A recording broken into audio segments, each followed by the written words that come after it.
Dining room steward W. Burke, who was in number 10, reported that after the boat was lowered, 2 male stowaways were found hiding in the bottom.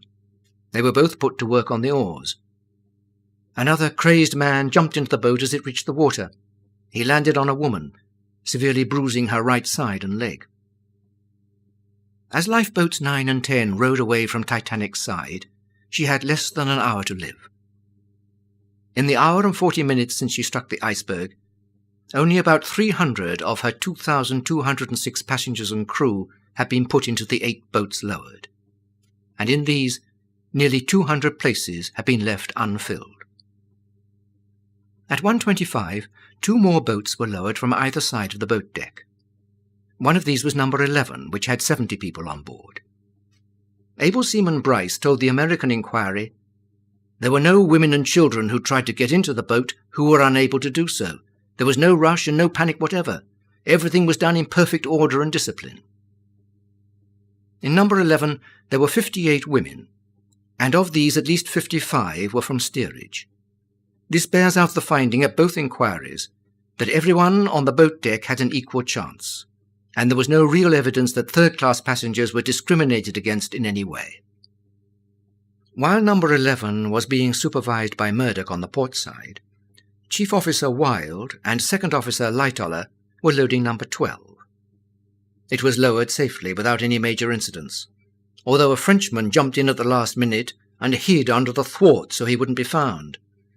Once again, this boat was not full, having 23 empty places, while on the starboard side, Murdoch had loaded 70 into number 11. Lightoller's earlier reasoning for lowering the boats half full, his doubts about their strength when fully laden, and the possibility of allowing others to board from the gangways lower down, were no longer valid. The lower gangways were now under water, and at least some boats had proved their capabilities by launching safely with a full complement. Also, Chief Officer Wilde, who was present when number 12 was lowered, was certainly aware that the boats had been thoroughly tested in Belfast and were safe to send down at full capacity. It was 1:30 as boats 11 and 12 pulled away from the Titanic, giving the passengers and crew on board these small craft the unenviable chance of seeing just how low the bow of the ship had sunk. They could also watch the water as it flowed in cascades through the brightly lit portholes that had been carelessly left open when passengers had left their cabins for the last time, this oversight speeding up the final plunge of the mortally wounded liner. As the minutes ticked by and the little boats rowed further away, those who could bear to watch saw the water begin to wash over the well deck, and they knew then that the end couldn't be far away. Down in the engine and boiler rooms, the engineers were still fighting hard to keep the ship alive. They dragged huge pipes through flooding compartments, trying to keep the sea at bay, the pumps sending out tons of water overboard. But it was a battle they couldn't hope to win. Their one hope was to keep her afloat until all the boats could be lowered, or another ship could come to their assistance. A few minutes after number 12 had been lowered on the port side, numbers 14 and 16 were nearly ready to go. 14 was ready first, and Fifth Officer Lowe took charge of it. He was later called at the American Inquiry and told them, "While I was on the boat deck, 2 men tried to jump into the boat. I chased them out." A boy also jumped in and was found under one of the seats by Lowe. The young lad begged to be left in the boat, saying he wouldn't take up much room. Lowe drew his gun, and the boy begged even harder. Lowe pointed the gun at him and told him to be a man. Evidently this worked, and the boy was persuaded to get out. Many of the women in the boat burst into tears over this incident. One little girl had cried as she pulled at Lowe's sleeve, "Oh, Mr. Man, don't shoot! Please don't shoot the poor man!" Lowe smiled at the little girl. The boy was already out of the boat, lying on the deck, close by, crying in despair. Another passenger, an Italian from steerage, came running the whole length of the deck and hurled himself into the boat. He fell upon a young child and injured her internally. An officer seized him by the collar and by sheer brute force pushed him back onto the Titanic. Here he was grabbed by a dozen or so second-class passengers, who were seen driving their fists into his face until he was bleeding from the nose and mouth. Lowe said in his evidence, "As I was being lowered, I expected every moment that my boat would be doubled up under my feet. I had overcrowded her. But I knew that I had to take a certain amount of risk. I thought if one additional body was to fall into that boat, that slight additional weight might part the hooks and carry away something. So as we were coming down past the open decks, I saw a lot of Latin people all along the ship's rails. They were glaring more or less like wild beasts ready to spring. That's why I yelled, "Look out!" Lowe then fired his gun, probably 2 or 3 times, between the boat and ship to discourage anybody from jumping in from the lower decks. He said he had no intention of hurting anybody, and didn't. The boat was subsequently launched safely. Able Seaman Joseph Scarrett, who was in charge of number 14 before Lowe took over, told the British Inquiry, "I myself took charge of number 14 as the only sailor there. The chief officer ordered women and children to be taken in. Some men came and tried to rush the boat. They were foreigners and couldn't understand the orders I gave them, but I managed to keep them away with a boat tiller." After the Titanic sank, Lowe transferred the passengers from his boat to others not so full. He then took the boat back amongst the wreckage to try and find survivors. He only found 4 alive, out of the 1,500 bodies that were floating on the surface. One sailor said that you couldn't put an oar in the water without hitting a body. Able Seaman Burley, who also went back with Lowe, said, "We turned over several to see if they were alive. It looked as if none of them were drowned. They looked as if frozen." Charlotte Collier, a second-class passenger who left the ship in boat number 14, wrote a moving account of her experiences. The first lifeboat was quickly filled and lowered away. Very few men went in her, only 5 or 6 members of the crew, I should say. The male passengers made no attempt to save themselves. I've never seen such courage, or believed it possible. How the people in the first cabin and the steerage may have acted, I don't know, but our second men were heroes. The lowering of the second boat took more time. I think all those women who were really afraid and eager to go had got into the boat. Those who remained were the wives who didn't want to leave their husbands, or daughters who wouldn't leave their parents.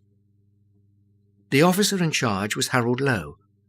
Mr. Lowe was very young and boyish-looking, but somehow he compelled people to obey him. He rushed among the passengers and ordered the women into the boat. Many of them followed him in a dazed kind of way, but others stayed with their men. I should have had a seat in the second boat, but refused to go. It was filled to the last, and disappeared over the side with a rush. There were 2 more lifeboats in that part of the deck. A man in plain clothes was fussing about them and screaming instructions. I saw 5th Officer Lowe order him away. I didn't recognize him, but from what I have read in the newspapers, it must have been Mr. Bruce Ismay, the managing director of the line. The third boat was about half full when a sailor caught Marjorie, my daughter, in his arms and tore her away from me and threw her into a boat. She was not even given the chance to tell her father goodbye. "You too," a man yelled close to my ear. "You're a woman. Take a seat in that boat or it'll be too late." The deck seemed to be slipping under my feet. It was leaning at a sharp angle, for the ship was then sinking fast, bows down. I clung desperately to my husband. I don't know what I said, but I shall be glad to think that I didn't want to leave him. A man seized me by the arm. Then another threw both his arms about my waist and dragged me away by main strength. I heard my husband say, "Go, Lottie. For God's sake, be brave and go. I'll get a seat in another boat." The men who held me rushed me across the deck and hurled me bodily into the lifeboat. I landed on one shoulder and bruised it badly. Other women were crowding behind me, but I stumbled to my feet and saw over their heads my husband's back as he walked steadily down the deck and disappeared among the men. His face was turned away, so I never saw it again. But I know that he went unafraid to his death. His last words, when he said he would get a seat in another boat, buoyed me up until every vestige of hope was gone. Many women were strengthened by the same promise, or they must have gone mad and leapt into the sea. I let myself be saved because I believed that he too would escape. but I sometimes envy those whom no earthly power could tear them from their husbands' arms. There were several such among those brave second-cabin passengers. I saw them standing beside their loved ones to the last, and when the roll was called the next day on board the Carpathia, they did not answer. After all the problems with lowering 14, 16, the last boat aft on the port side, was lowered without any trouble at all. One canny Irish girl from steerage, who had just come up on deck, shouted as she saw 16 ready to go, "I want to get in with my sister." A hand was offered to her and she climbed in. It was later discovered that she didn't have a sister. As 16 dropped into the sea, both 13 and 15 on the starboard side were also lowered. Both were full. 13 had 64 on board, including 5 lucky Irish girls from steerage who had been found waiting in their cabin by a steward, who showed them up to the deck and put them in the boat. Boat number 15 was in fact overloaded with 70. Many of these were steerage passengers from Steward Hart's second group, which he had led up on deck. As the ship was sinking fast now, there was no time for Hart to go back down again, so Murdoch ordered him to get into the boat as well. Murdoch did have a little trouble with the crowd around 15, as some men tried to push their way onto the boat, but he stopped them, shouting, stand back, it's women first." He then ordered the boat away. In the crew's hurry to get 15 down, it was nearly lowered by mistake on top of 13, which was already in the water but hadn't pulled away, the crew having trouble releasing the falls. Although the passengers in both boats called up to the sailors on the boat deck to stop lowering 15, they didn't hear it, and it slowly jerked its way down towards 13 directly underneath. Before 13 finally pulled out of the way, the terrified passengers were able to reach up and touch the bottom of boat 15 as it came down upon them. Lifeboat 15 was the last of the 8 boats situated at the stern of the boat deck to be lowered. At 1:40, 2 hours after she struck the iceberg, Titanic's bow had dipped below the surface, and the sea was starting to climb up the front of her white upperworks towards the bridge, while her stern was lifting further and further out of the water, leaving a steep angle on the decks. The list to port had also increased sufficiently for Chief Officer Wilde to shout for everyone on deck to go to the starboard side to try and straighten her up. As more and more of the passengers and crew obeyed, Titanic slowly began to right herself. The lights, although still burning, were not so bright now, and they shone with an eerie red glow. For the 1,700 people or more still on board, it must have been clear that she couldn't have long to live. On the boat deck, there were only 6 boats left, 2 of them on davits. These were number 4 on the port side, which had been lowered over an hour earlier to A deck by Lightoller, and left there when the windows had been found locked. The other was number 2, the emergency cutter, also on the port side. The other 4 boats were the collapsible Engelharts A, B, C, and D, capable of carrying 47 people each. 2 of these were stored on the deck next to the emergency cutters, while the other 2 were lashed to the roof of the officers' quarters. By 1:40, the crew had fitted collapsible C to the davits on the starboard side, first used by emergency boat number 1. Around it there was a mob trying to force their way on board. 2 men did manage to scramble into the boat, and Murdoch screamed at them, "Get out! Get out of this! Clear out of this!" 2 shots, suddenly fired by Purcell McElroy, quietened the crowd, and the 2 men were dragged out of the boat. The crowd slowly started to disperse as the loading of women and children began. Chief Officer Wilde told the captain that he needed another sailor to go with this boat. Captain Smith turned to Quartermaster Rowe, who was still trying to contact the stationary ship on the horizon by Morse lamp. He ordered him to stop and told him to take charge of the Engelhart. As soon as Rowe arrived, the order was given to lower away. It was then that J. Bruce Ismay, chairman of the White Star Line, climbed in and took a vacant seat. Although he was to live, his action brought on a storm of criticism which was to blight the rest of his life. One American newspaper branded him J. Brute Ismay. As the Titanic was still listing by about 6 degrees to port, the boat dragged badly against the side of the ship as it was lowered, and it took a good 5 minutes before it reached the water. As they rowed away, Rowe again thought that he saw ship's lights, this time about 5 miles away, and he ordered that the boat should be rowed towards them. After rowing for some time, it seemed that they were not getting any closer, so they gave up the struggle and pulled towards another lifeboat, showing a green light. On the port side of Titanic's boat deck, the emergency boat number 2 and lifeboat number 4 were both being loaded with any women and children that could be found. The ship was listing to port again, and with her bow now deep in the water, the deck was tilting at a very steep angle, causing most of the passengers still on board to make their way further aft, where the ship's stern hung high out of the water. Number 2 was lowered first. Number 4 followed a few minutes afterwards. Then Engelhart Boat D was being fitted hurriedly to the davits left by Number 2. Boxall, who was in charge of Number 2, recalled after the boat was in the water, "Someone shouted through a megaphone, saying, 'Some of the boats come back and come around to starboard.' Everybody rowed except one male passenger. I handled one oar and a lady assisted me. She asked to do it. I got around to the starboard side, intending to go alongside. I reckoned I could take about 3 more people off the ship with safety. When about 22 yards off, we felt a little suction, and the boat seemed to be drawn closer to the ship. I thought it would be dangerous to go nearer, so we rowed clear." Number 4 was the last of the 30-foot lifeboats to leave Titanic.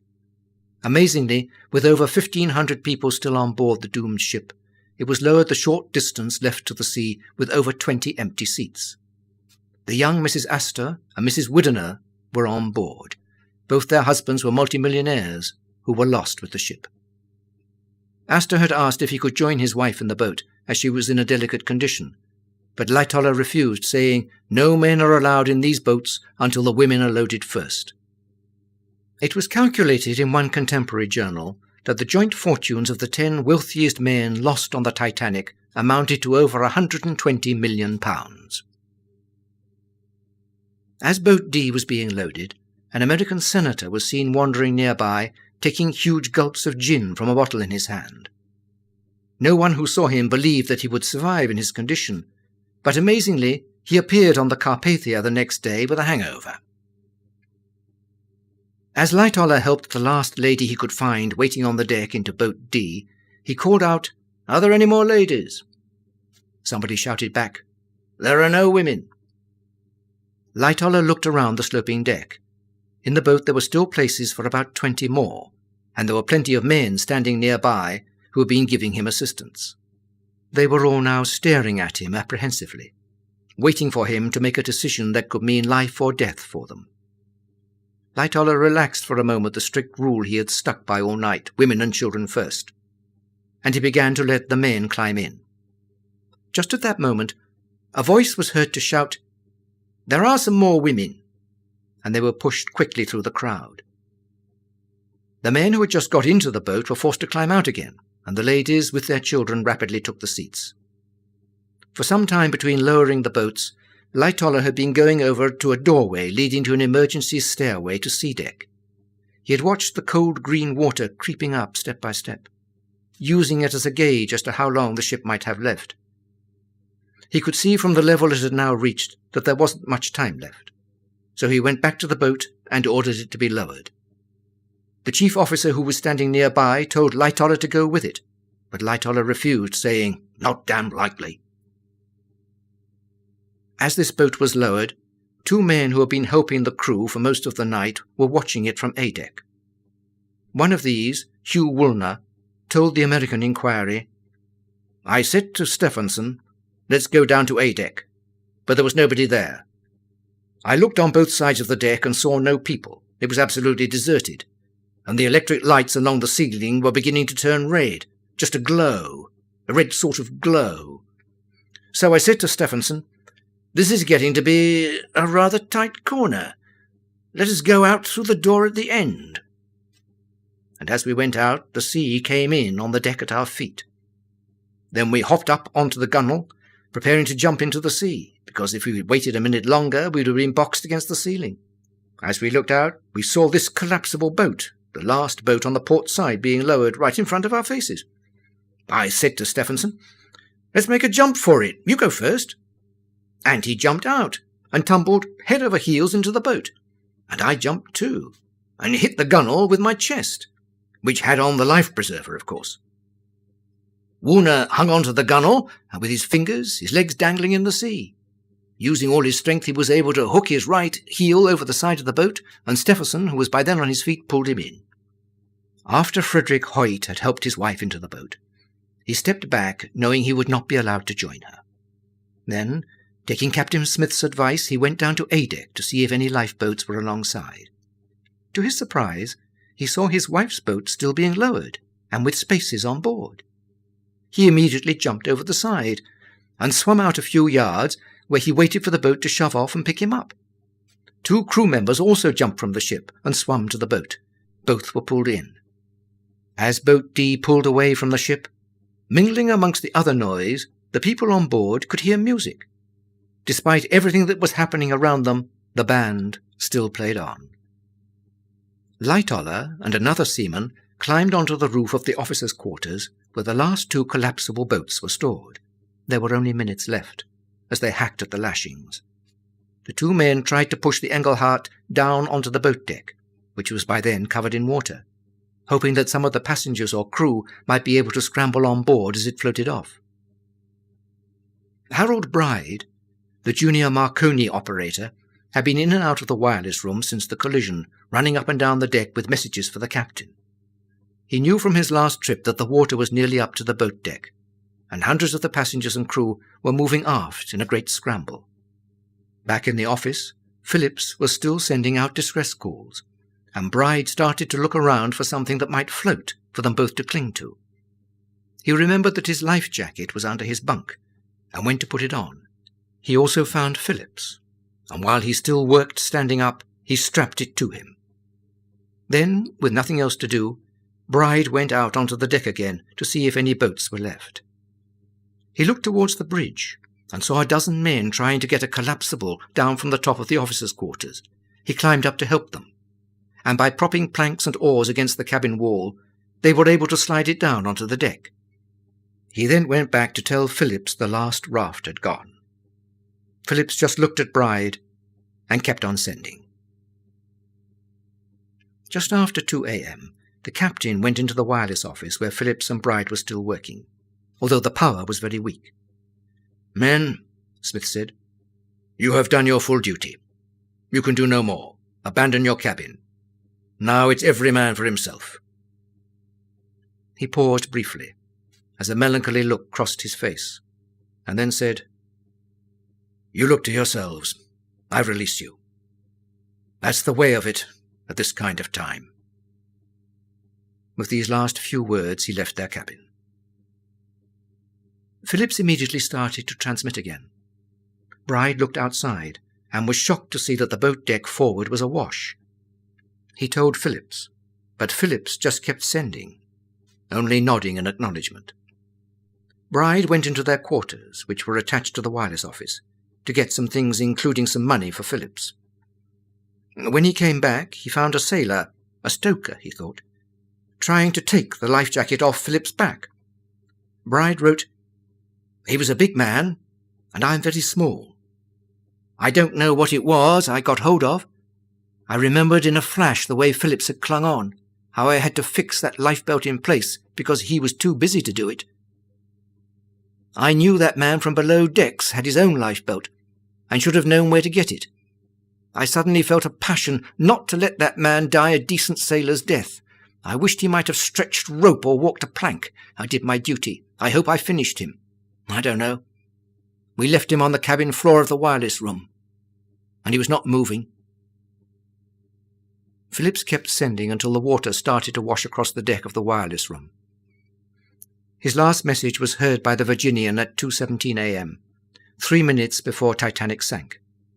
But her operator was unable to read it, as the spark was blurred and ragged. The signal ended very abruptly, as if the power had suddenly been switched off. Once the power had gone, Bride and Phillips left their office for the last time and stood on the boat deck together. Bride wrote, "From aft came the tunes of the band. It was a ragtime tune, I don't know what. Then there was Autumn. Phillips ran aft, and that was the last I ever saw of him alive. I went to the place I'd seen the collapsible boat on the boat deck, and to my surprise I saw the boat and the men still trying to push it off. I guess there wasn't a sailor in the crowd. They couldn't do it. I went up to them and was just lending a hand when a large wave came awash of the deck. The big wave carried the boat off. I had hold of an oarlock, and I went off with it. Next I knew I was in the boat. But that was not all. I was in the boat, and the boat was upside down, and I was under it. And I remember realizing that I was wet through, and that whatever else happened, I must not breathe, for I was under water. I know I had to fight for it, and I did. How I got out from under the boat I don't know, but I felt a breath of air at last. There were men all around me, hundreds of them. The sea was dotted with them, all depending on their lifeboats. I felt I simply had to get away from the ship. She was a beautiful sight then.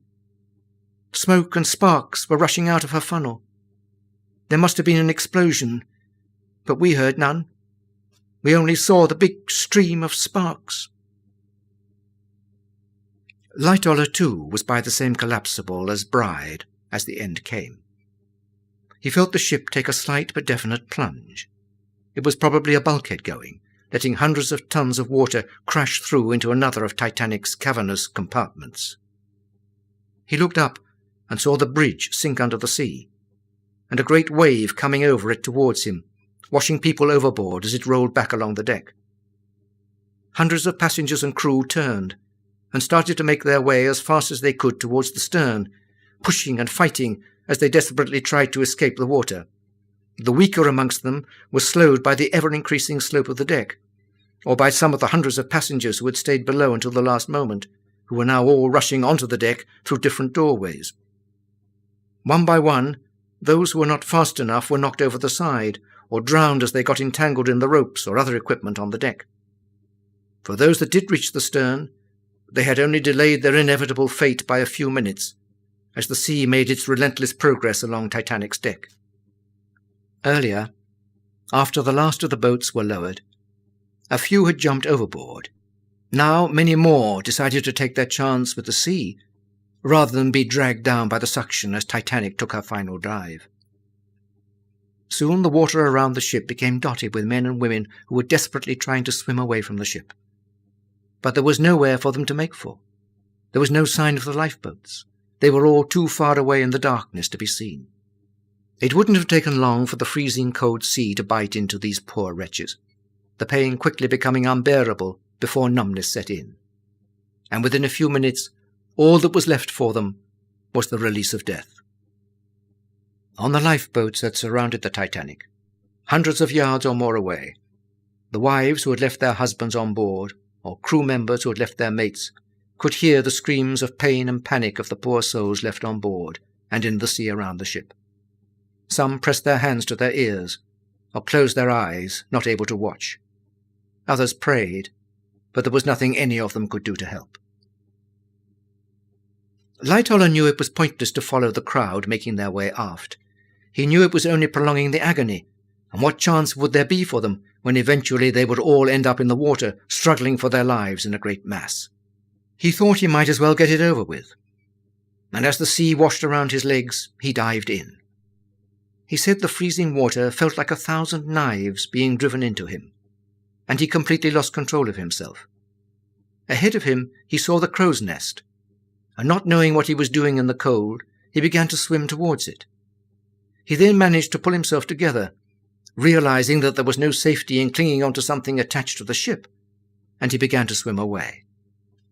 At first he wondered why he found it so difficult to keep his head above water, until he remembered he still had the heavy revolver in his pocket, dragging him down.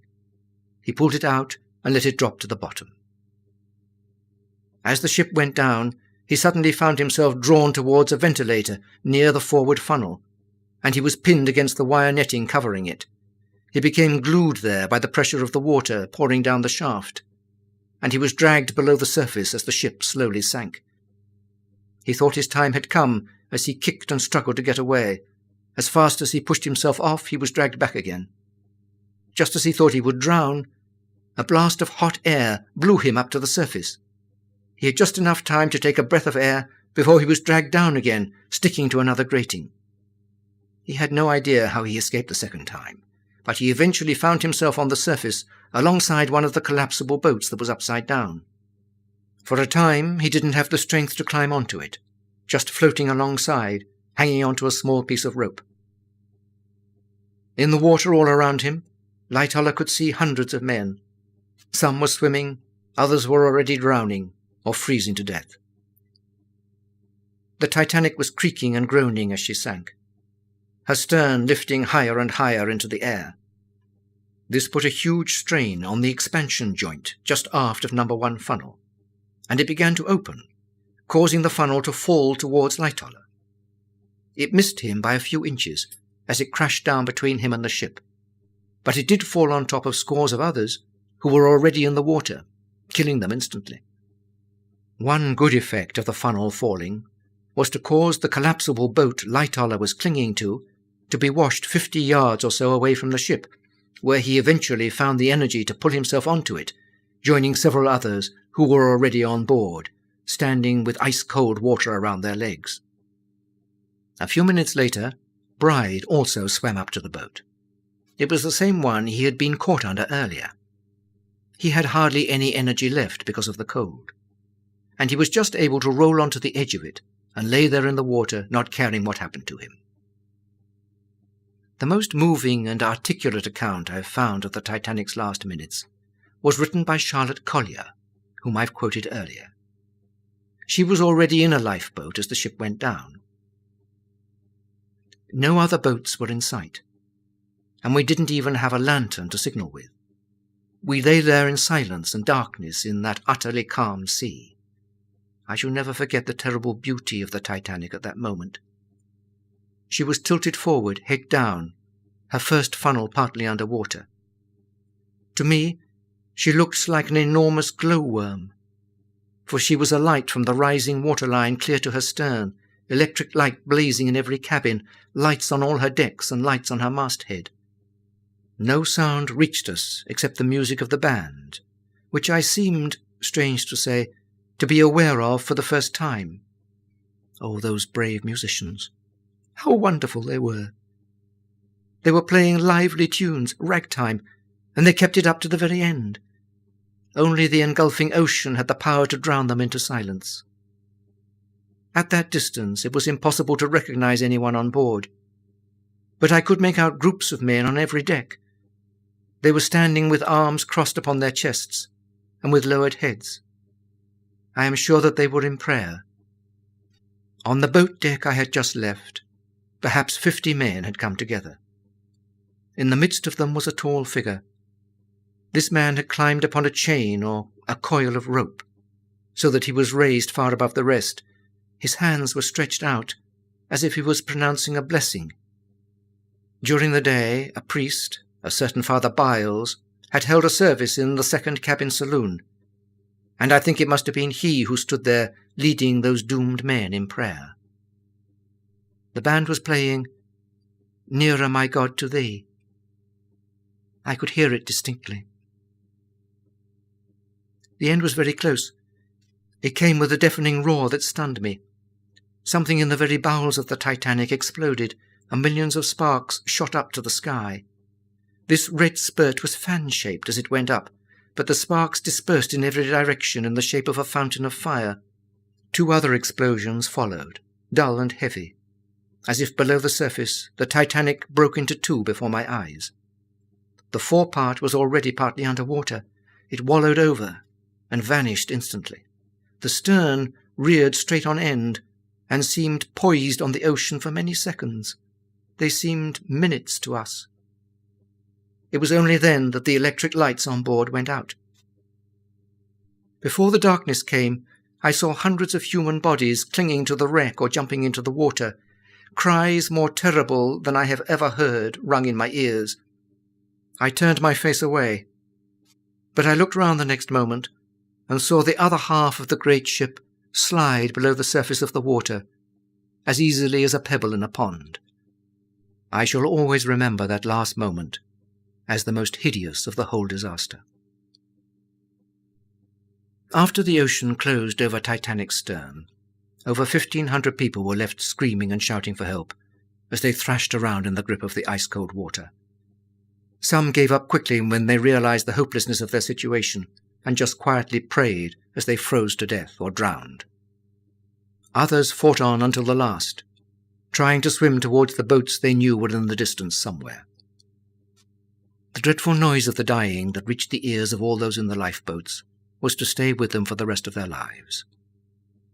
As the minutes ticked by, the screaming and the pitiful cries for help became less and less, as a stillness began to hang over the scene where the Titanic went down. Dots in the water, each one a person, were either dead or breathing their last, their final desperate calls for help too weak for anyone to hear. Even worse than the screaming, one survivor wrote, was the silence that followed. It seemed almost more terrifying. Hardly any of the boats tried to get back to the site of the wreck to help. Most of the passengers and crew were too scared of being swamped if they had. And when some did, it was too late, hardly anyone being left alive. Above the spot where the Titanic sank, there was a thick haze that hung above the sea. One survivor said it formed into a shape like a giant mushroom before it finally disappeared. Charlotte Collier's account of the disaster graphically explains what happened to her boat and several others after the Titanic had sunk. For our part, we went in search of other lifeboats that had escaped. We found 4 or 5, and Mr. Lowe took command of the little fleet. He ordered that the boats should be linked together with ropes, so as to prevent any of them drifting away and losing themselves in the darkness. This proved to be a very good plan, and made our rescue all the more certain when the Carpathia came. He then, with great difficulty, distributed most of the women in our boat among other craft.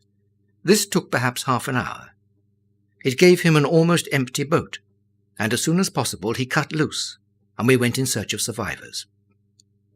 I have no idea of the passage of time during the balance of that awful night. Someone gave me a ship's blanket, which seemed to protect me from the bitter cold, and Marjorie, her daughter, had the cabin blanket that I'd wrapped around her, but we were sitting with our feet in several inches of icy water. The salt spray had made us terribly thirsty, and there was no fresh water and certainly no food of any kind on the boat. Not far away from where the Titanic went down, we found a lifeboat floating bottom up. Along the keel were lying about 20 men. They were packed closely together and were hanging on desperately. But we saw even the strongest among them were so badly frozen that in a few more moments they must have slipped into the ocean. We took them on board one by one, and found that of the number, 4 were already corpses. The dead men were cast into the sea. The living grovelled in the bottom of the boat, some of them babbling like maniacs. The upturned boat that these survivors had been rescued from was Collapsible Boat A. Lightoller, Bride, and about 25 others were still balancing on the bottom of upturned Collapsible B. Phillips, the brave Marconi operator who had stayed at his post until the last, was also with them. He managed to hang on until dawn before he died of exposure.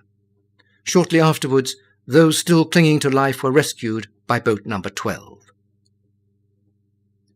20 minutes after the Titanic sank, Second Officer Herbert Stone, on the bridge of the Californian, called up Captain Lord on the voice pipe and told him that the ship that had been sending up the rockets had disappeared. At 2:45 a.m., Carpathia's second officer sighted the first iceberg they were to meet as they steamed towards Titanic's last known position. Luckily, he had seen it by the reflection of a star. The Carpathia steered round it and raced on. In the next hour or so, she was to dodge another 5 huge bergs. Carpathia's boilers were at maximum pressure, her stokers piling on the coal as fast as they could. With all her unnecessary steam-powered ancillaries turned off, she was making 17.5 knots, the fastest she had ever travelled.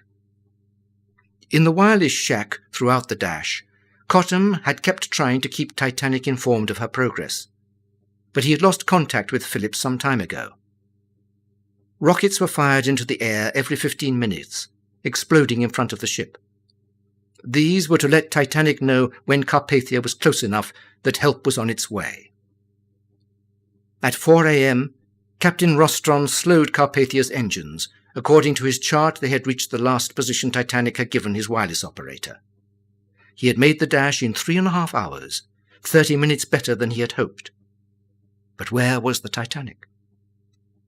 For a long time, he and his lookouts had been watching an intermittent green light ahead. At first, Rostron thought it might be the Titanic, but once the Carpathia had heaved to, he saw it was far too low in the water and guessed it must be a lifeboat. Rostron began easing the Carpathia to the leeward side of the boat. But when dead ahead, he saw another iceberg only a few hundred yards away. He changed his mind and had the helm put over, edging his ship towards its starboard side. This boat, number 2, with 4th Officer Boxall in charge, was made fast at an open side door on Deck C, and one after another the bedraggled survivors from Titanic were assisted aboard, climbing rope ladders or being hauled up in a boatswain's chair. Boxall was taken at once to Carpathia's bridge, where he met Rostron, who asked, already fearing the worst, "Where is the Titanic?" "Gone," Boxall said. "She sank at 2:20 a.m. Rostron was stunned when he heard this news, and asked, "Were many people left on board when she sank?" "Hundreds and hundreds, perhaps 1,000, perhaps more." Boxall paused. He was tired and emotionally drained. "My God, sir, they've gone down with her. They couldn't live in this cold water. We had room for 12 more people in my boat, but it was dark after the ship took the plunge. We didn't pick up any swimmers. I fired flares. I think the people were drawn down deep by the suction. The other boats are somewhere near." After the other survivors from Boxall's boat had given their names and gone through a quick medical inspection, they were all offered food and drinks, and for those just wanting to sleep, blankets and a bunk were made available. Also at 4 a.m., as Rostron on the Carpathia had just slowed his engines, Chief Officer George Stewart climbed up to the bridge on the Californian to begin his watch. Stone told him of the rockets he had seen fired earlier, and how he had informed the captain about them on 3 different occasions. Stewart looked through his binoculars and could just pick out a steamer with 4 masts and 1 funnel, showing a lot of light amidships. He asked Stone if it was the same ship he had seen before. Stone told him it wasn't, and that he thought the other ship had steamed off during the night. Stone left Stewart on the bridge and turned in. Stewart had an uneasy feeling as he watched the steamer in the distance through his glasses. At 4:30 a.m., when Captain Lord had asked to be wakened, Stewart went down and called him personally. He told the captain that Stone had seen some rockets during his watch. "Yes, I know, he's been telling me," replied the captain. They both went to the bridge and began to make plans for getting through the ice that still surrounded their ship. Stewart asked the captain if he was going to find out about the ship that had been firing the rockets. Lord looked through his glasses at the Carpathia in the distance and said, "No, she looks all right. She's not making any signals now." As dawn broke, on Carpathia's bridge Rostron could see the rest of the Titanic's boats scattered over a large area, all slowly pulling towards his ship. A few miles to the west there was a vast ice field, which stretched as far as the eye could see. But much more frightening was the sight of at least 24 individual icebergs up to 200 feet high, with scores of smaller ones, which surrounded the Carpathia and Titanic's lifeboats. Rostron found it hard to believe that he had managed to miss them all in the dark just a short time before. Slowly Rostron navigated his ship towards one boat after another, taking off their frozen and bedraggled cargo, his crew trying to revive them with warmth, food and drinks. The Carpathia was soon to become known in newspapers all around the world as the Ship of Sorrow. For once Titanic's last boat had been picked up, she only had on board 705 people from the 2,206 who had left Queenstown, Titanic's last port of call. As more and more of the boats were unloaded, an ever-increasing crowd of women in both evening dress and night clothes lined Carpathia's rail, desperately searching the faces of those in each new boat as it drew alongside, looking for their husbands, lost children, or friends. Many of them were weeping, the haunted look in their eyes telling of the horror they had all experienced. When the final boat had been emptied, an appalling wail was heard throughout the ship, as over 70 new widows realized that they would never see their husbands again. The passengers and crew of the Carpathia did everything they could to comfort them. Many gave up their cabins or gave them clothes, so the bereaved could have some privacy and dignity in their mourning. Services were held on board too, one at the spot where the Titanic had sank. On the Californian, the ship that could have prevented so much grief, Chief Officer Stewart remained on the bridge until 5:20, when at last he went down and woke up Cyril Evans, the ship's radio operator, telling him about the rockets, then saying, "Will you see if you can find out what's wrong?" Evans leapt out of bed, and within a few minutes he was at his key. Seconds later he was being bombarded with signals from different ships telling him about the Titanic and giving him her last position, which worked out to be only 19 miles from the Californian. Captain Lord, at last, but far too late to be any good, got his ship under way and started towards the site of the wreck. It was slow going at first as the Californian crept through the ice, and it was not until about 7 o'clock that she found open water. At Titanic's last recorded position, Lord found the Mount Temple cruising around, her captain signalling that he hadn't been able to find anything.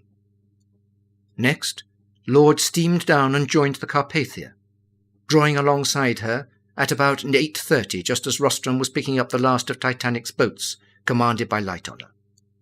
Rostron signalled Lord by wigwam, asking him to remain in the area and continue the search while he headed back to New York. Lord agreed, and the Carpathia slowly began to steam away. In America and Europe, the news of the disaster began to spread slowly at first, like a stain, door by door, town by town, city by city. Then wild rumours began to circulate, often repeated in the press. Headlines read, "Titanic is being towed to Halifax," or "All passengers are saved." It was not for another 4 days, when the Carpathia docked in New York, that the whole truth about the disaster was revealed. For Rostron, except for telegraphing the names of the survivors he had on board, had maintained wireless silence, ignoring the hundreds of questions that had been telegraphed to his ship from various sources. Flags flew at half-mast throughout Great Britain and America, and memorial services were held in every community. Over 50,000 joined in prayer in Southampton, and the doors of St. Paul's Cathedral had to be closed an hour before a moving service, after which guns were fired in salute of the 1,500 who lost their lives on Titanic.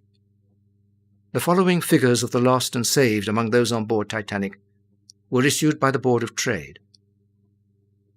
Of the 322 who travelled first class, only 5 women out of 144 were lost. Of the men, 58 were saved from 173. All 5 children who were in first class were saved. Of the 277 second-class passengers, 15 of the 93 women on board were lost. The highest percentage of men lost from any class was from second, where only 13 were to survive from 160. Again, all 24 children in this class were saved.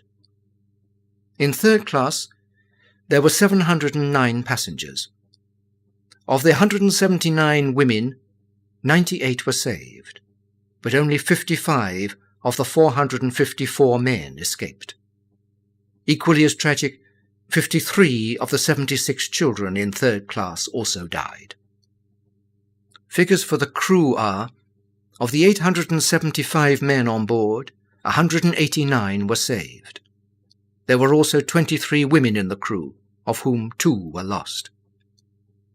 Of the senior officers, Chief Officer Wilde and First Officer Murdoch were both lost, as too was Captain Smith. There are many accounts of how he died. One tells of him swimming out to a lifeboat with a child in his arms, going down only after seeing it safely on board. Others say he remained on the bridge. It was reported that this crossing on the Titanic was to be his last before he retired, It's sad in such circumstances that his long career should have ended so tragically. As for Captain Rostron and the Carpathia, Rostron became an instant hero and was showered with honours, including the Congressional Medal of Honor, the highest tribute the American government could give. He also went on to have a notable career with Cunard, becoming Commodore of the whole fleet. Lastly, as a final tribute from a grateful country, he was knighted. The Carpathia was not so fortunate. On the 17th of July 1918, while travelling in a convoy during the First World War, she was struck by 3 torpedoes and was sunk. After the Titanic disaster, there were 2 inquiries, one in America, the other in Great Britain. Both recommended that the provision of lifeboats and rafts on board passenger ships were to be based on the number of people to be carried, not upon the tonnage, and that wireless should be installed on all ships with sufficient trained operators to provide a continuous service night and day. Also, an international ice patrol was set up, funded by the North Atlantic nations and run by the United States Coast Guard.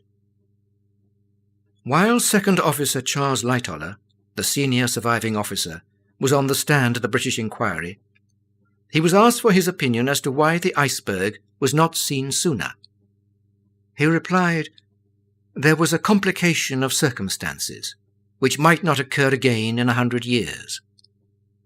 But the comment that caught the headlines was when he said, "Everything was against us."